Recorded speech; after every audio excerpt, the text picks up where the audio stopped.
To take a special message of our advisor. Let's welcome Captain Relly Dufable Jose Jr.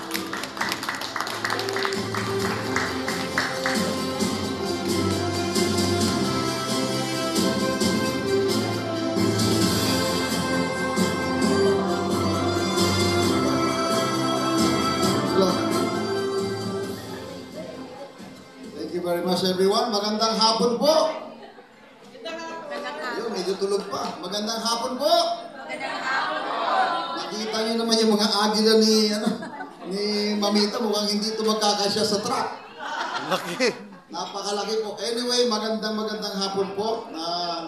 Ito po ang iyong lingkod. Isa po ako sa mga advisors ni Mamita. So, I'm really happy. Kahit maliit lang o konti lang tayo dito ngayong hapon, nakikita natin na talagang pinaghirapan ho ni Mamita ang lahat ng mga officers ang event na ito. No? Maraming salamat ulit kay Madam Mamita Lorenzo and to all the officers of the International Global Eagles Award. No? Congratulations for yet another successful event. Alam ko po napakahirap mag-arrange and mag-coordinate ng mga ganitong event. But again, the officers and of course Mamita, you made it. Palakpakan ho naman natin sila. Yes. As one of the supportees and awardees, I would like to mention that selfless dedication to improving the lives of others have not gone unnoticed. Helping others is a significant gesture of humanity. After helping someone, one should not wait for them to thank you or pay gratitude for your help. If you help someone, you also get pleasure. And it helps you to live a peaceful life. Yun po tandaan natin, no?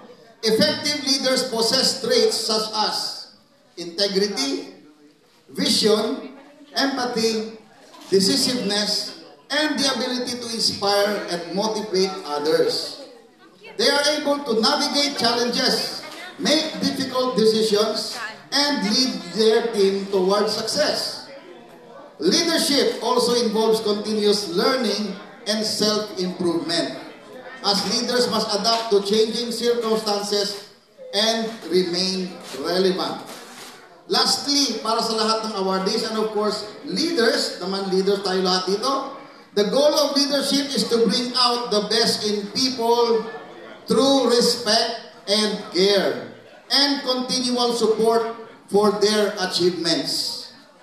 Let us all focus on creating an atmosphere of collaboration and trust among members of the team so that everyone can work together efficiently and effectively.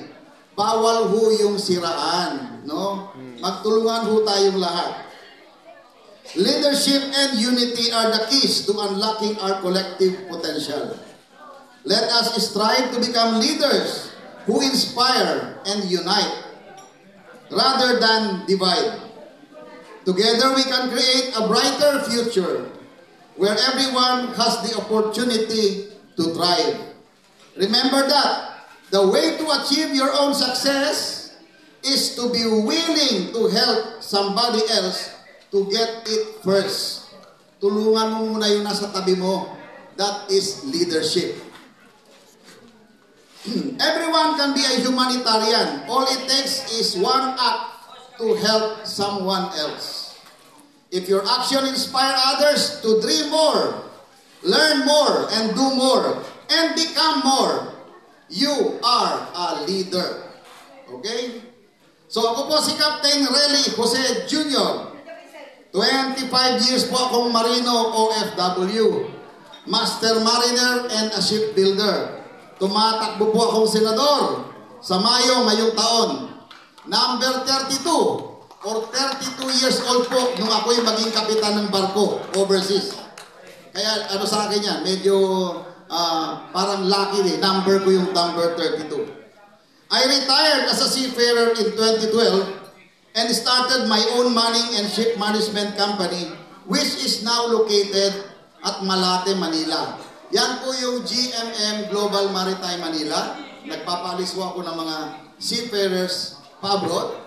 At yung GMS Global Maritime Ship Management, magpapalis naman ho ako ng mga seafarers dito lang ho sa domestic. Okay? Dalawa ho ang company natin.